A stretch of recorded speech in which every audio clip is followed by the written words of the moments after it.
दोस्तों नमस्कार। स्वागत है आपका हमारे इस यूट्यूब मंच पर। दोस्तों अगले हफ्ते 10 दिनों में बिहार में चुनावी आचार संहिता लग जानी है। बिहार चुनाव की रणभेरी चुनाव आयोग औपचारिक तौर पर बजा देगा। लेकिन इसके पहले बिहार में राजनीतिक दलों के बीच जो दलदल की स्थिति है, चाहे वो एनडीए गठबंधन हो, चाहे वो इंडिया गठबंधन हो, अंतर विरोध और दलदल से कोई बाहर नहीं निकल पा रहा है। आरोप प्रत्यारोप विरोधियों द्वारा नहीं बल्कि विरोधियों से ज्यादा अपनों द्वारा लगाए जाने की प्रक्रिया मौजूदा दौर में काफी तेजी से चल रही है। अब ऐसी परिस्थिति में क्या नीतीश कुमार की जनता दल यूनाइटेड हो, क्या तेजस्वी यादव और लालू यादव की राष्ट्रीय जनता दल हो, और क्या मोदी शाह की सदारत में चलने वाली भारतीय जनता पार्टी हो, सब के सब एक ही नाव में सवार है। रही बात कांग्रेस पार्टी की, तो कांग्रेस पार्टी तो पिछले 35 सालों से संक्रमण काल से गुजर रही है और वो अब संक्रमण काल से बाहर निकलने की जद्दोजहद में 85 साल बाद पटना में कांग्रेस कार्य समिति की कल बैठक करने जा रही है। तो उस हालात में तो इतना ही माना जा सकता है कि आज की तारीख में संक्रमण से बाहर बिहार में कोई राजनीतिक दल नहीं है। अब सवाल यह उठता है कि जब संक्रमण बिहार की राजनीति में हर राजनीतिक दल में दिखाई दे रहा है, हर राजनीतिक दल दलदल में दिखाई दे रहा है, भ्रष्टाचार के आरोप सबके ऊपर दिखाई दे रहे हैं और चुनावी साल में सब इस भ्रष्टाचार के कथित भ्रष्टाचार के कीचड़ में कहीं ना कहीं उलझते जा रहे हैं, लथपथ होते जा रहे हैं, तो आखिर बिहार जा किधर रहा है। शुरुआत करेंगे नीतीश कुमार की पार्टी जनता दल यूनाइटेड से। उनकी पार्टी के एक मंत्री अशोक चौधरी के ऊपर अवैध तरीके से कथित रूप से 200 करोड़ रुपए की संपत्ति अर्जित करने का आरोप प्रशांत किशोर ने लगाया और उसके बाद से जनता दल यूनाइटेड के बीच हलचल तेज है। जनता दल यूनाइटेड के अंदर से ही एक्सप्लेन करने की मांग हो रही है, यहां तक कि इस्तीफे की मांग भी कई लोग करना शुरू कर चुके हैं। सवाल यह उठता है कि पूजा पाठ और अनुष्ठान में तो दिख रहे हैं अशोक चौधरी, लेकिन उस अनुष्ठान से क्या जनता दल यूनाइटेड के लिए जो साख का संकट है उससे वो उबार पाएंगे? क्योंकि नीतीश कुमार की छवि सबसे ज्यादा भ्रष्टाचार के मुद्दे पर उनकी नॉन कॉम्प्रोमाइजिंग पोजीशन, यानी समझौता न करने वाले नेता की जो छवि रही है, वही उनकी सबसे बड़ी यूएसपी रही है। तो उस यूएसपी के साथ अशोक चौधरी को मंत्रिमंडल में बरकरार रखते हुए क्या नीतीश कुमार चले जाएंगे चुनाव में? बड़ा सवाल है। लेकिन सवाल यह है कि यदि अशोक चौधरी का इस्तीफा होता है तो भारतीय जनता पार्टी के अंदर से तो इस्तीफों की झड़ी लग जाएगी, क्योंकि कई सारे आरोप प्रशांत किशोर ने मंगल पांडे जो बिहार के स्वास्थ्य मंत्री हैं, बीजेपी कोटे से हैं, उन पर भी लगाए, प्रदेश अध्यक्ष दिलीप जायसवाल पर लगाए, बिहार के डिप्टी सीएम सम्राट चौधरी पर भी लगाए, और इन सब से आगे जाकर बात करें तो भारतीय जनता पार्टी के पूर्व प्रदेश अध्यक्ष और लोकसभा में बीजेपी के चीफ व्हिप संजय जायसवाल पर भी लगाए। इन आरोपों से आरजेडी भी अछूती नहीं है, आगे उसकी भी चर्चा करेंगे। लेकिन आरजेडी की चर्चा के पहले आज भारतीय जनता पार्टी के अंदर से जिस प्रकार की परिस्थितियां बनी, उन परिस्थितियों में तो डिग्री दिखाने का चैलेंज तक किया गया। और यह चैलेंज किसने किया? वरिष्ठ नौकरशाह देश के गृह सचिव तक रहे और मोदी कैबिनेट में पावर मिनिस्टर यानी ऊर्जा मंत्री तक रहे आरके सिंह ने किया। आरके सिंह ने साफ साफ कहा कि तेजस्वी यादव के लिए अलग पैरामीटर और सम्राट चौधरी या फिर अशोक चौधरी या मंगल पांडे के लिए अलग पैरामीटर ये नहीं हो सकता। जिस मुद्दे पर तेजस्वी यादव को भ्रष्ट कहा गया, जिस मुद्दे पर तेजस्वी यादव को एक्सप्लेन करने के लिए कहा गया, जिस मुद्दे पर तेजस्वी यादव से इस्तीफे तक की मांग की गई, उस मुद्दे पर अशोक चौधरी और सम्राट चौधरी या फिर किसी दूसरे चौधरी को या किसी मंगल पांडे को छूट क्यों दी जाए? याद रखिए, आरके सिंह भारतीय जनता पार्टी के नेता हैं, लोकसभा चुनाव हारे हैं और किन परिस्थितियों में हारे हैं वो सभी जानते हैं। किस तरह से एक भोजपुरी गायक को उनके पड़ोस की सीट से निर्दलीय चुनाव लड़ने को कहा गया, किसने कहा और उसका उस पूरे इलाके की 4-5 लोकसभा सीटों पर क्या प्रभाव पड़ा, और उस प्रभाव में आरके सिंह समेत कई लोगों को सीटें गंवानी पड़ी, यह पूरे बिहार ने देखा। और जब पूरे बिहार ने ये परिस्थितियां देख ली और अब आरके सिंह मौका देखकर चौका लगाने की स्थिति में सामने आ रहे हैं, तो एनडीए के लोग आखिर तेजस्वी यादव और लालू यादव को भ्रष्टाचार के मुद्दे पर विधानसभा चुनाव में कैसे घेरेंगे, ये यक्ष प्रश्न बनता जा रहा है। क्योंकि एक बात तो तय है कि अगर अशोक चौधरी कैबिनेट में बने रहे, जिनके ऊपर इतना बड़ा आरोप लगाया गया है, अगर मंगल पांडे कैबिनेट में बने रहे, अगर दिलीप जायसवाल भाजपा प्रदेश अध्यक्ष बने रहे, अगर सम्राट चौधरी डिप्टी सीएम बने रहे, तो फिर लालू परिवार को भ्रष्टाचार के मुद्दे पर घेरने की चुनावी रणनीति पूरी तरह से फेल हो सकती है, क्योंकि तब जनता को भी दिखाई देगा कि हालात दोनों ही तरफ एक जैसे हैं। तो क्या बिहार में भ्रष्टाचार का मुद्दा अपनी प्रासंगिकता खोता जा रहा है?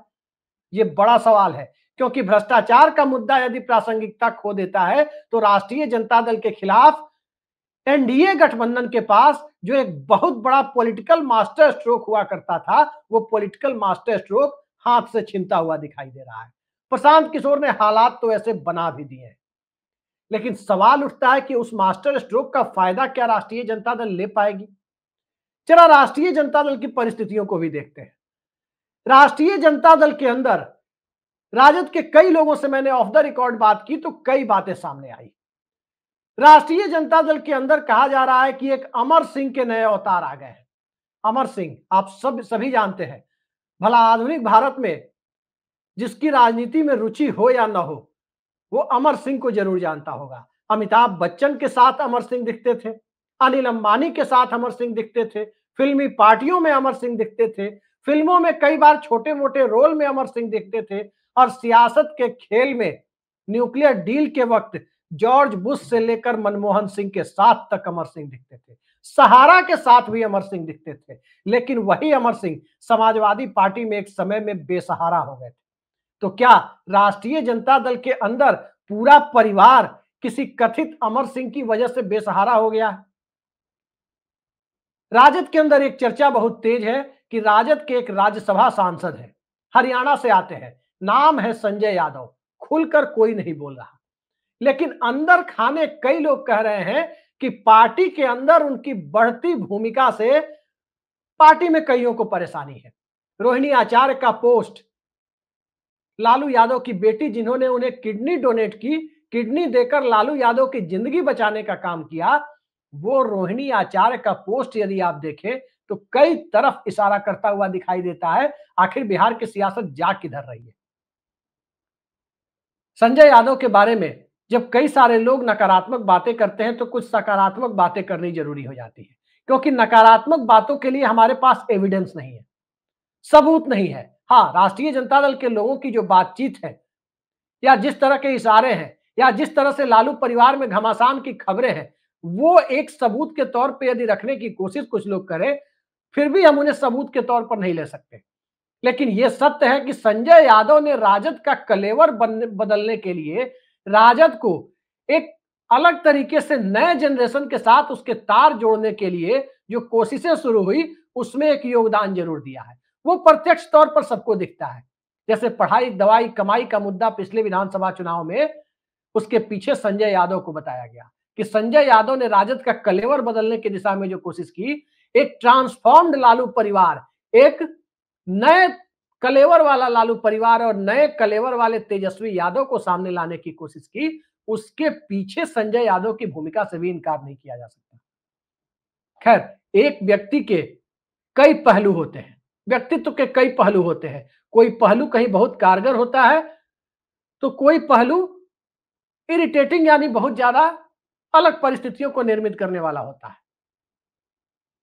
जावेद मियांदाद बहुत बड़े क्रिकेट खिलाड़ी हुआ करते थे, लेकिन जब भी कप्तान बनते थे या जब भी उन्हें बड़ी भूमिका मिलती थी तो टीम में उनसे अक्सर लोगों के झगड़े होते थे। तो क्या संजय यादव का व्यक्तित्व भी उसी तरह का तो नहीं है?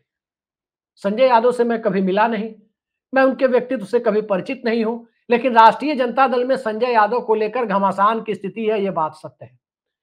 संजय यादव को बहुत लोग आधुनिक अमर सिंह की भूमिका में देखने की बात करते हैं, यह बात भी सत्य है। लेकिन संजय यादव क्या वाकई ऐसे हैं, ये कहना अभी की परिस्थितियों में थोड़ी जल्दबाजी है।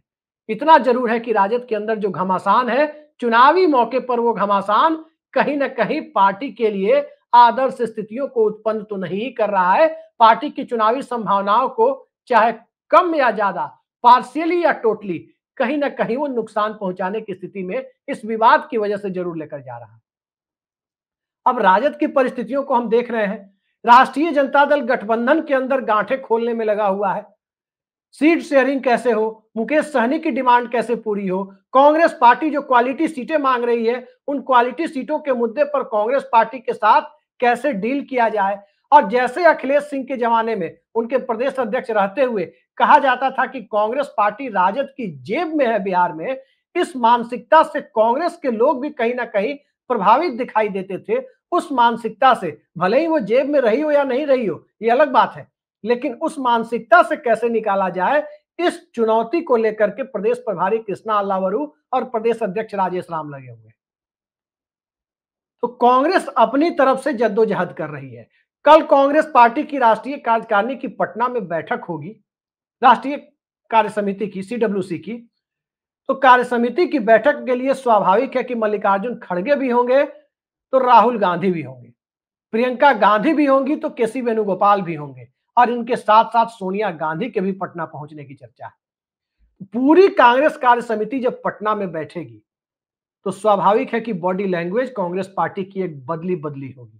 और जब बॉडी लैंग्वेज एक ऐसे दौर में बदली बदली होगी जब राजद के अंदर घमासान बढ़ रहा हो, एनडीए के अंदर की गांठें नहीं सुलझ रही हो, भ्रष्टाचार के आरोपों से एनडीए का शीर्ष नेतृत्व तार तार होता हुआ नजर आ रहा हो, तो उस परिस्थिति में अपने लिए कितनी अनुकूल परिस्थितियां कांग्रेस पार्टी बना पाएगी, कल इसकी पहली झलक देखने को मिल सकती है कि क्या बिहार की वास्तविकताओं को कांग्रेस ने आत्मसात कर लिया है।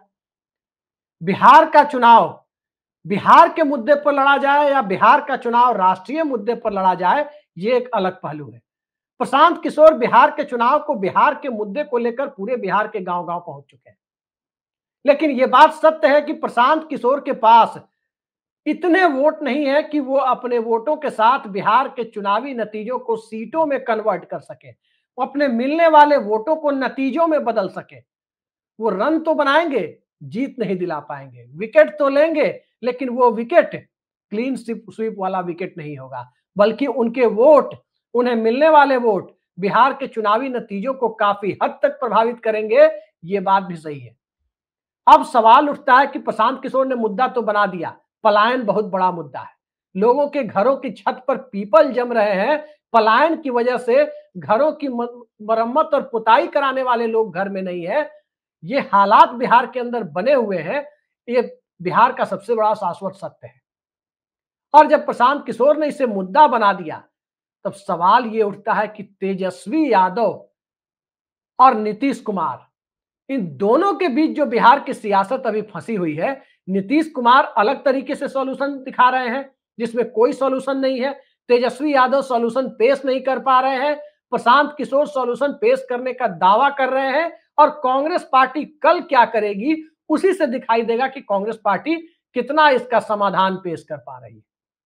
बिहार से सबसे ज्यादा पलायन किसमें है? बिहार से सबसे ज्यादा पलायन दिमागी कार्यों यानी मानसिक श्रम और शारीरिक श्रम, इन दोनों मामलों में है। शारीरिक श्रम यानी अनस्किल्ड लेबर, मजदूर वर्ग, जो लुधियाना से लेकर, सूरत से लेकर, महाराष्ट्र से लेकर केरल तक, चेन्नई तक, तमिलनाडु के तिरुपुर तक हर जगह छाया हुआ है।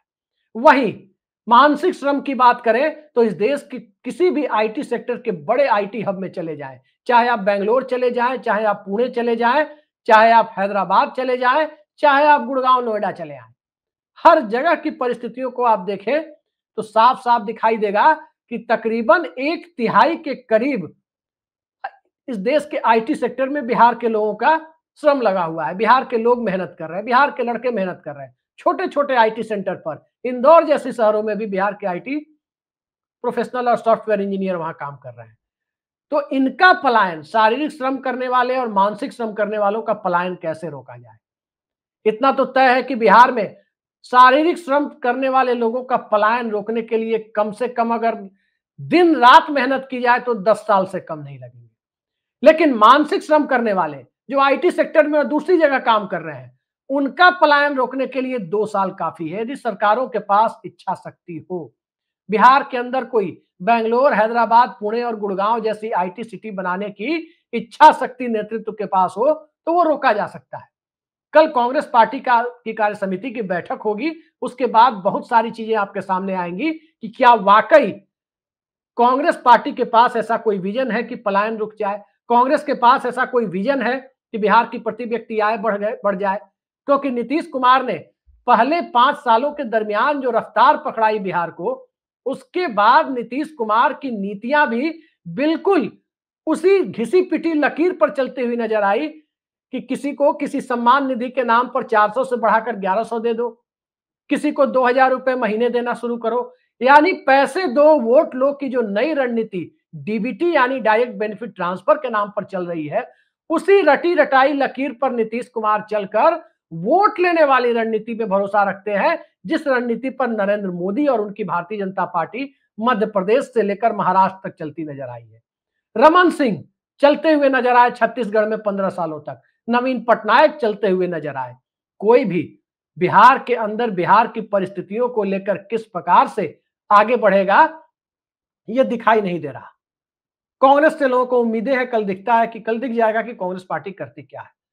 वोट चोरी एक मुद्दा है, कांग्रेस ने इसे मुद्दा बनाया है और इस मुद्दे को अंतिम परिणाम तक ले जाने के लिए कांग्रेस पार्टी कृत संकल्प कितनी है, इसका भी कल सबको एहसास हो जाएगा कि आखिर हो क्या रहा है। लेकिन चुनावी वर्ष में जब सभी पार्टियां दलदल में हो तो किस प्रकार का चुनाव होगा। 90 के दशक का आखिरी दौर याद कीजिए, विश्व क्रिकेट में जब जिस समय ऑस्ट्रेलिया वर्ल्ड में सबसे बड़ी और ताकतवर टीम हुआ करती थी, उस दौर में ऑस्ट्रेलिया ताकतवर थी, इससे कहीं ज्यादा योगदान इस बात का था कि क्या भारत, क्या इंडिया, क्या पाकिस्तान, क्या साउथ अफ्रीका, लगभग सभी टीमें मैच फिक्सिंग के दलदल में फंसी हुई थी। तो जितनी ऑस्ट्रेलिया ताकतवर थी नहीं, उतनी ताकतवर इन टीमों के ट्रांजिशन फेज में पहुंचने, इन टीमों के संक्रमण काल से गुजरने और क्रिकेट के संकट में होने की वजह से ऑस्ट्रेलिया अपनी ताकत से कहीं ज्यादा ताकतवर दिखाई दे रही थी। तो आज की तारीख में तो बिहार में कोई ऑस्ट्रेलिया की क्रिकेट टीम जैसी ताकतवर पार्टी भी नहीं है, जहां जदयू के अंदर अशोक चौधरी पर आरोप हो, भ्रष्टाचार के को लेकर साख का संकट हो, जहां भारतीय जनता पार्टी के प्रदेश अध्यक्ष से लेकर पूर्व प्रदेश अध्यक्ष और विधानमंडल दल के नेता तक पर सवाल हो, और जहां राष्ट्रीय जनता दल के अंदर परिवार से लेकर पार्टी में अंतर कलह तक की खबरें हो, इन सब का फायदा उठाने के लिए कोई दिखाई भी नहीं दे रहा। जनता के सामने ले देकर विकल्प यही दिखाई दे रहे हैं। तो इसके बीच में किसके अंतर कलह का प्रचार ज्यादा होगा, किसके अंतर कलह को गोदी मीडिया जमीन पर दिखा पाएगा और कौन इन सबके बीच मुद्दों की बात कर पाएगा, चुनाव दरअसल वही जाकर सिमट रहा है।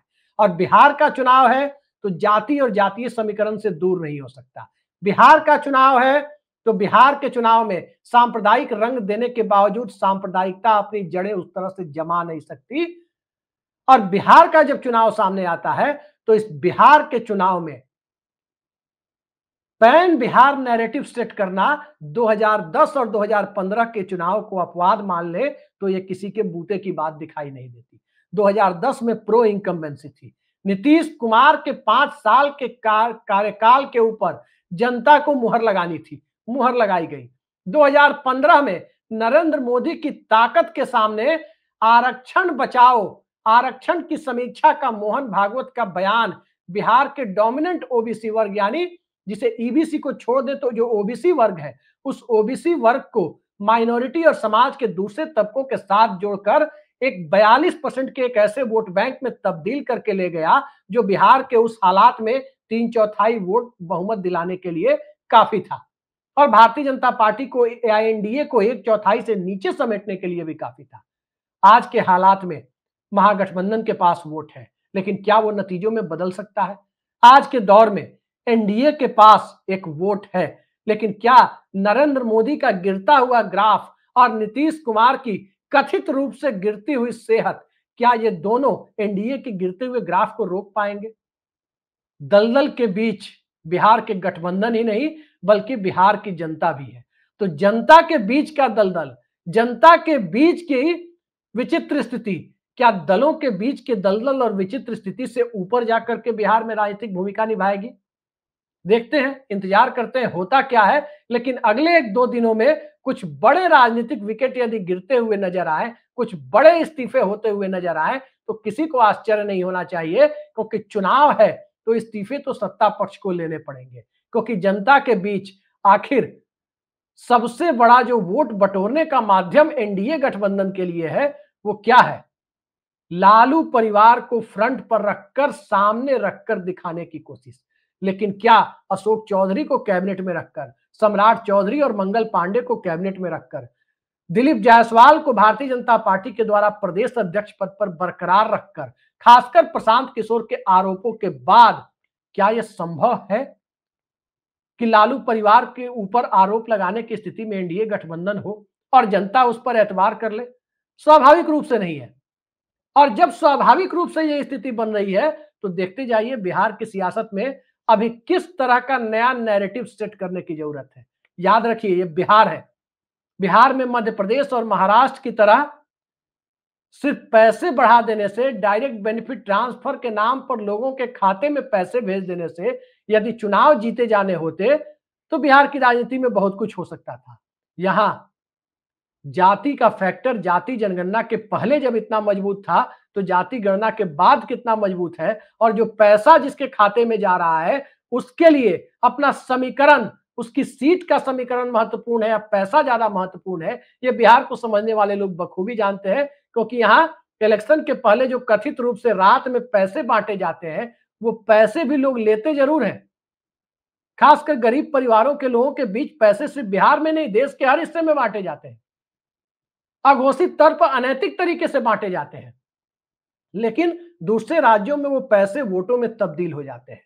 बिहार में उनका वोटों में तब्दील होना किसी चमत्कार से कम नहीं होता, क्योंकि राजनीतिक रूप से बहुत जागरूक राज्य है और लोगों की राजनीतिक प्राथमिकताएं पहले से तय है। भला पैसा किसे बुरा लगता है? दिलीप सिंह ने कभी कहा था, पैसा बेशक खुदा नहीं है, खुदा की कसम खुदा से कम भी नहीं है। तो जब केंद्र में एक ताकतवर मंत्री के लिए पैसा खुदा से कम नहीं है, तो भोली भाली और गरीब जनता के लिए भला खुदा से कम कैसे हो सकता है? उसके लिए उस पैसे की अहमियत ज्यादा है। लेकिन वो पैसा उसकी वोटिंग प्राथमिकताओं को बिहार की बाउंड्री के अंदर तय करने की स्थिति में न कभी था और न कभी है। आगे देखिए क्या होता है। आज के लिए इतना ही। नमस्कार।